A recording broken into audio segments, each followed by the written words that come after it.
You will ask me, where did you get this story? I found it in the waste paper basket. Countless rare and good books have been used by food sellers not for reading but for more necessary purposes, according to the doctors. Through their hands, books turned into bags containing filter flour and coffee, wrapping paper for fish sauce, butter and cheese, so printed books were also used for that purpose. I know a butcher, the son of a food seller, from a poor family, born in a basement. Due to his business success, he had a store. He has read and understood the types of books that were used to wrap meat, both printed and manuscripts. He has a very interesting collection, including many important official documents that some busy mandarin threw into the paper basket, secret letters and even despicable anonymous letters that should not be mentioned. What are you doing out here? His home is a place where literary remnants wander, so he has saved countless books worth reading over and over again. He entrusted me with his collection of printed books and manuscripts. I found there many pages of a large notebook, with clear writing that caught my attention. He told me, "It was the student who wrote this story, do you know? The student upstairs died a month ago. He had a very miserable toothache. But your story is very interesting to read. I only have part of the manuscript left. In fact, I have an entire notebook." My parents traded half a kilo of black soap to his landlady for that notebook. I brought that notebook home. After reading it, I thought it should be made public. When I was young, my aunt often fed me sweet things. At that time, my teeth could still tolerate sweets and were not yet damaged. I grew up and became a student. My aunt often gives me sweets. She said I was a poet. It and number 39. It's true that I also have a little bit of a poet in me, but not for many years. When walking through the streets, I always feel like I and number 39 am walking through a great library. I feel like the houses are bookshelves, the floors are bookshelves. Here is a family story, there is an ancient comedy. On all the shelves there are scientific works and literary works, good or bad. I can philosophize and imagine wildly about that library. It and number 39. It's true that I also have a little bit of a poet in me, but not for many years. Many other people are just as much poets as I am. But they don and number 39. Wear a badge or a necklace with the words and quote, poet and quote, engraved on it. For them as well as for me, God has endowed a talent that is just enough for me, but not enough to help life. The soul of poetry penetrates us like a ray of sunlight, filling our souls and thoughts. It is like a fragrance that penetrates our hearts, like music that attracts us, but we cannot know the cause. Last night, sitting in my room, I wanted to read but didn't and #39. Have a book or a newspaper in my hand. At that time, from the Bodhi tree, a green leaf fell. The gentle breeze carried it through the window to my side. I admired the piece of leaf with its green veins. A worm is crawling above, seemingly intently studying the leaf. Seeing that, I thought about human understanding. We also crawl on a leaf. We only know the leaves, but that doesn't and #39. Mean we can and number 39. Speak very well about trees, their roots, trunks, branches, leaves and all the big and small trees, as well as saying, time, immortality, and we know nothing more than we know a tree through a tiny leaf. I was thinking about that when suddenly my Mrs. Miller came to visit. I showed her the leaf and the worm and told her what I had just thought. Her eyes lit up. "You are a poet," she exclaimed, "and perhaps our greatest poet. Try your best to become famous. So if I die in the future, I won and number 39. Have any regrets?" Since the day the owner of the Ramuteksen brewery disappeared from the mountains, she was very surprised at her grandson and number 39's magical imagination. After saying that, Mrs. Miller hugged and kissed me. But who are Mrs. Miller and the brewmaster Ramutsen? 2. Our mother had an aunt, whom we called and Quat, toothache aunt and Quat. She often gave us candy to eat, although these foods were not good for our teeth and gums. But she loves good children very much and believes that not giving them what they like is a crime. Of course we are very ladylike. She did not get married. In my memory, I have always seen a stooped old woman. It seems like she always has only one age, old age. When she was young, she suffered from toothache and she always talked about it. That and number 39's one of her close friends, the owner of the Ramuteksen brewery, a quite intelligent person, gave her the name, and Quat, toothache auntie and Quat. Towards the end of his life, Ramuteksen no longer brewed beer. He lives on income. He often comes to play with my aunt, who is a little younger than him. His mouth was completely dented, with only a few black teeth remaining. He often told his grandchildren that when he was young, he ate too much sweets and his teeth were all rotten. When she was young, my aunt never ate sweets, so her teeth were shiny white. It must be said that she keeps her teeth very carefully. Ramuteksen often joked that she never went to bed without removing her teeth. When we were kids, we were very angry when we heard that, but my aunt told me that he just said that and didn't and #39 have any malicious intent.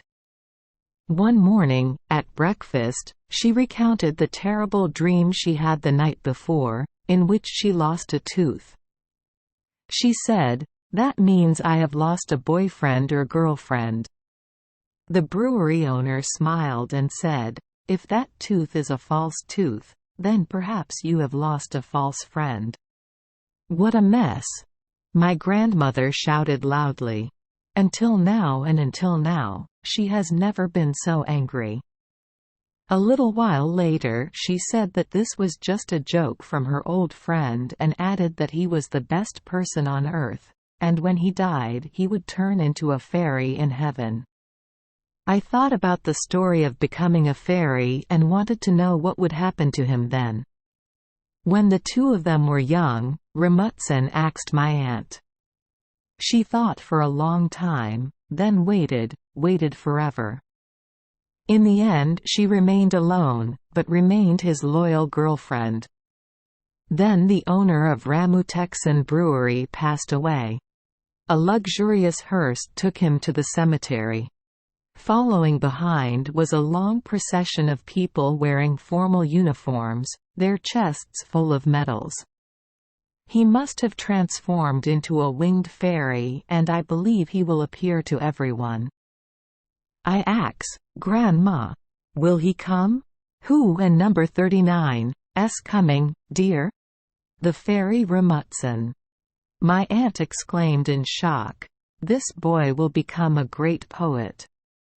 Then that thought never left my aunt during the time I was in elementary school, until my confirmation ceremony, and even when I was in college. She is my closest friend in times of poetry, madness and toothaches, because I suffer from both.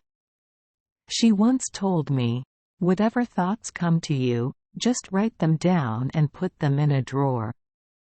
The great poet John Paul also did the same thing in the past. However, she also did not like him very much, because his poetry was not yet effective. To fly, poetry must fly. Is that true, dear? Your poetry will definitely fly, right? I became anxious, filled with the desire to become the great poet that my aunt had sensed in me, and then I became addicted to poetry.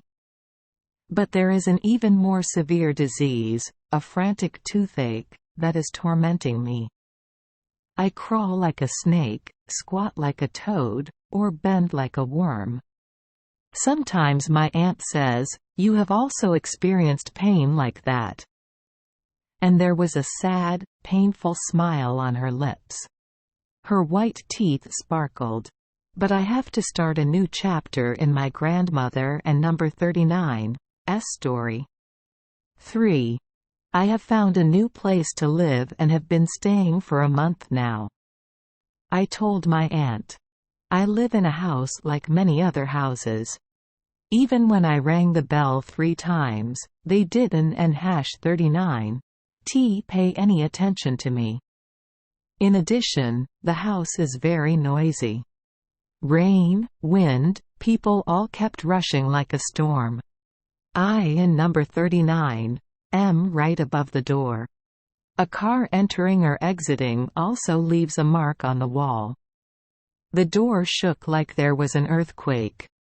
If you were lying down at that time, your limbs would vibrate, but maybe that would make your bones and tendons stiffen. When the wind blows, the wind never stops here, the window opens and hits the wall. There in number 39's also a bell in the yard next door that rings every time the wind blows. Tenants come home at no particular time, often returning very late, or sometimes not returning until early morning. His house was upstairs. During the day, his friend taught to play the trumpet and came home very late at night, after walking around all night with his iron fish shoes making a loud noise. Here the window has only 2 wings. Each wing is just a wooden frame that the landlady has glued paper on. The paper is tape so the wind blows in, buzzing like flies. That music lulls you to sleep easily. As soon as I fell asleep, the rooster crowed, waking me up immediately. The chickens were very careful to let me know that tomorrow was coming. The ponies had no boat to put them in.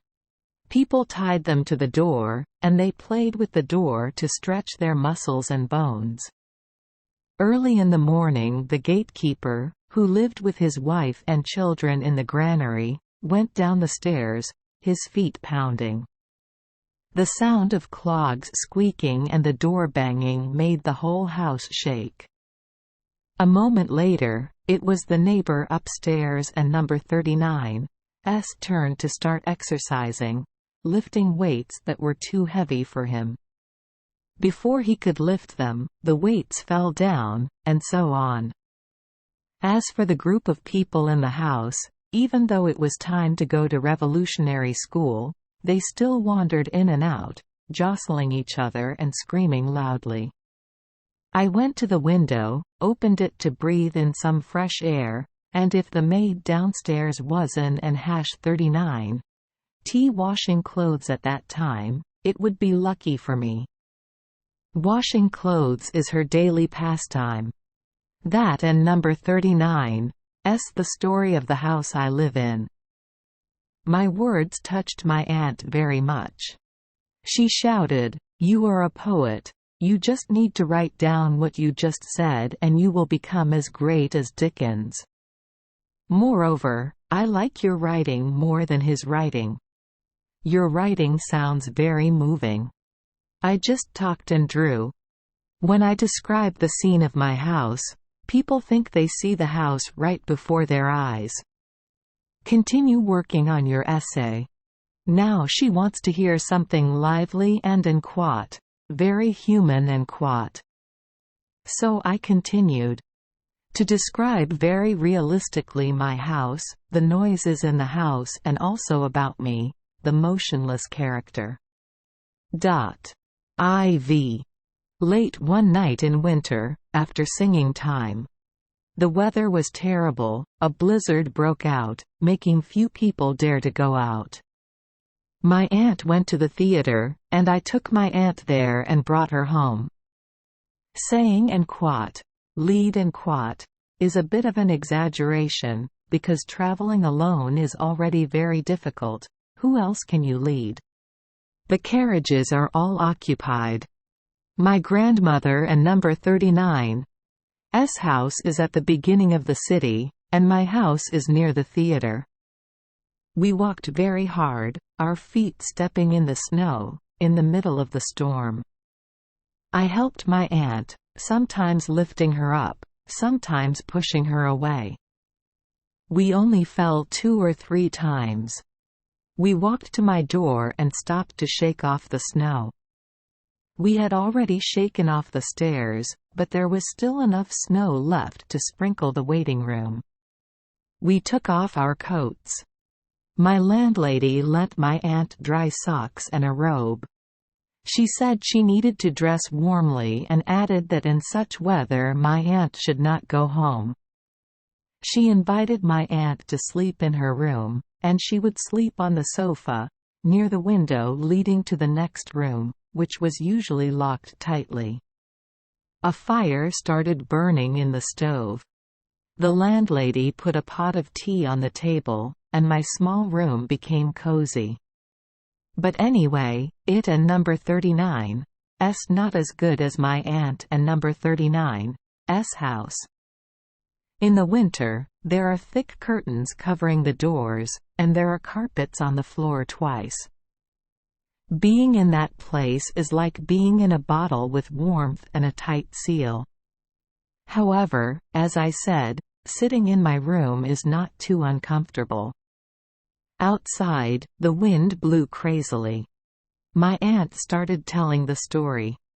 She told me, over and over again, I felt like I was reliving her youth, the brewery owner and all the long-standing memories of my aunt. She mentioned the day my first tooth came out and the joy my family felt at that time. First tooth.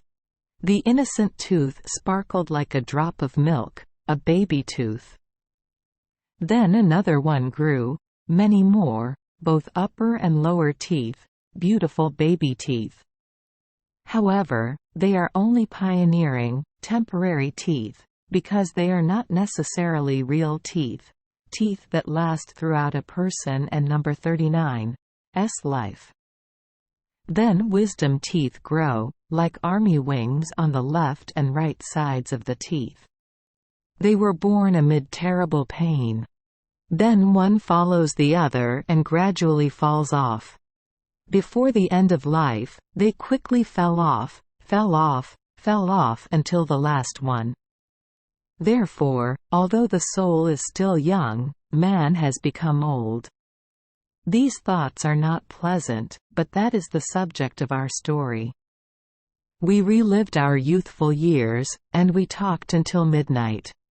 Then my aunt went into the next room to rest. "Good night," my aunt told me, "now I will sleep like at home." But indoors as well as outdoors, there is no peace. The storm was still roaring outside the glass door, hitting the long iron hooks on the door, making the neighbor and number 39's bell ring in the yard. The tenant upstairs has returned. He took a walk around the house, climbing up and down the stairs. When it was late, he kicked off his boots and went to sleep, but he snored so loudly that people could still hear the sound from the ceiling. As for me, I can and number 39's sleep. The storm is so strong, it doesn't and 39's stop at all. The wind blew and howled. My teeth also roared in their own way. They sang the song and quat, unbearable toothache and quat. A breeze rushed in from the window. The moon is sometimes dim, and sometimes clear. The clouds swept away by the storm made the moon appear and hide, creating a twilight scene. Finally, the darkness became more and more clearly imprinted on the floor. There was something wiggling in the darkness that made me wonder. Shivered, cold. On the ground appeared a vague and elongated shape, possibly human, looking like scribbled pencil lines drawn by a child on a rock. One line for the body, one line for the arms, and one line for the legs. And the head is a polygon.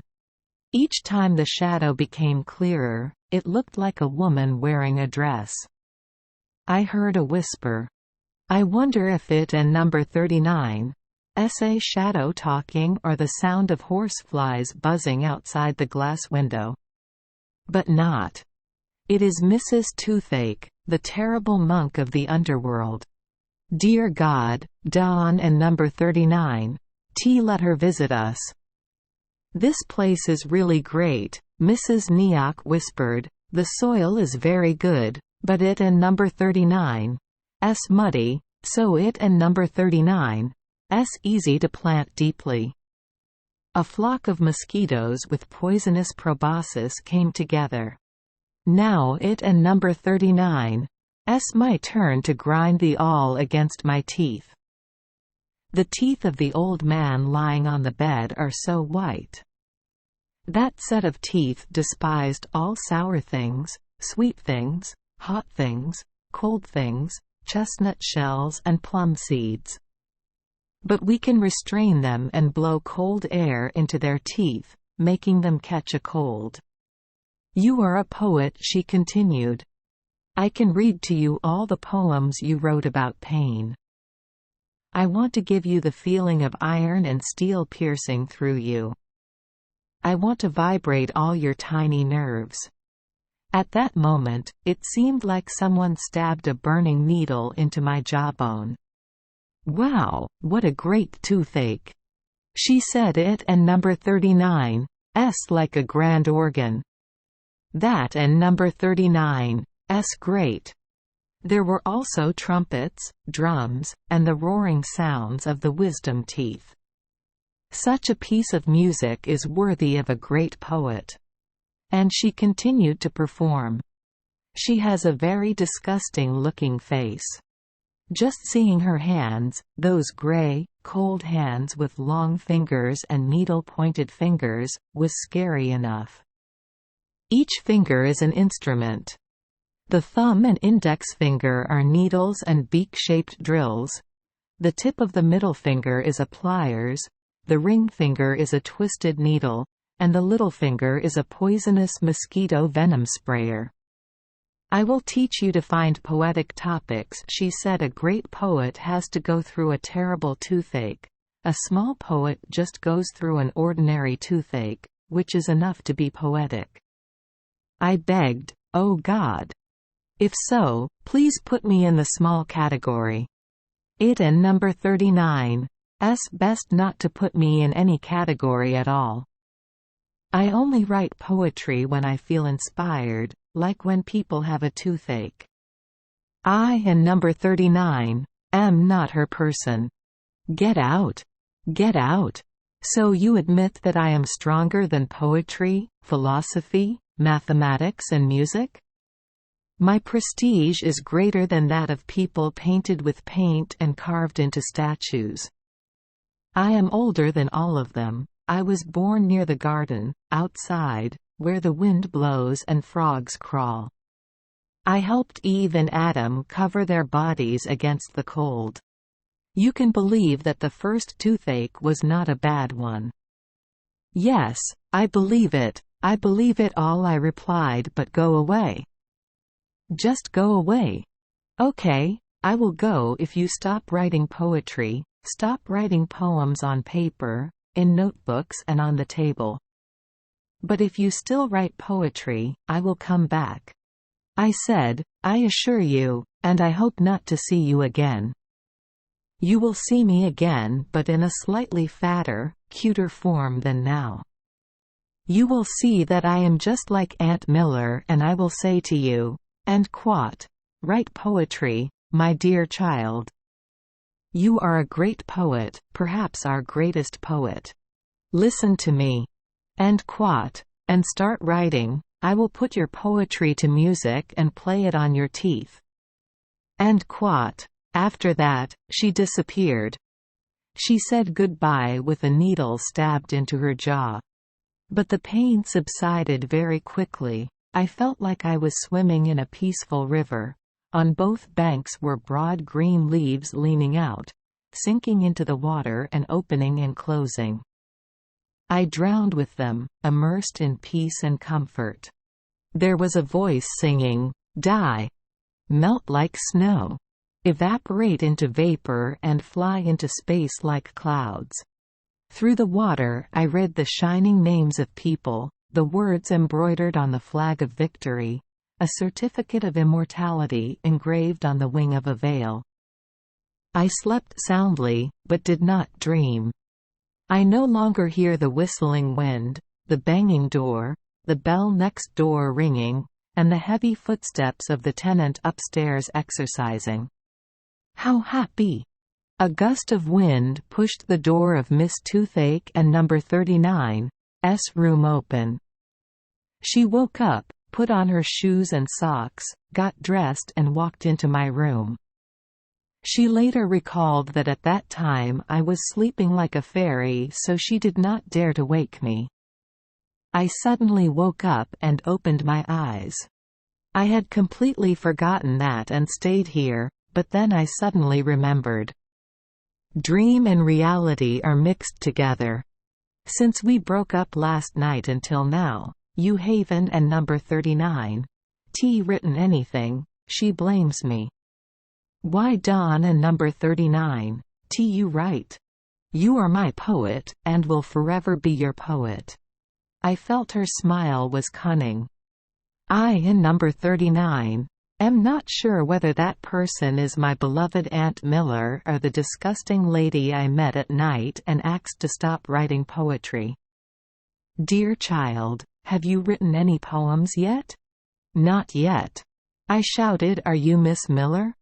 If not you, then who? She replied. That and number 39's right, Miss Miller. She hugged and kissed me, then got in the car to go home. I then wrote the story you are reading now, not in verse and probably never published. This is the end of the manuscript. My young friend, you can and number 39's find the missing part anywhere. People used sheets of that passage to wrap fish, butter and black soap. Today, the brewery owner, the aunt and the unfortunate student whose wonderful ideas were thrown into the trash are all dead. People often throw everything in the trash. That and number 39's the end of the story of the toothache ant. Thank you for joining us for today's fairy tale. We hope these stories bring joy and meaning to your day. If you love our channel, please hit the subscribe button so you won't miss any exciting tales. Wishing you a good night and sweet dreams. See you in the next story.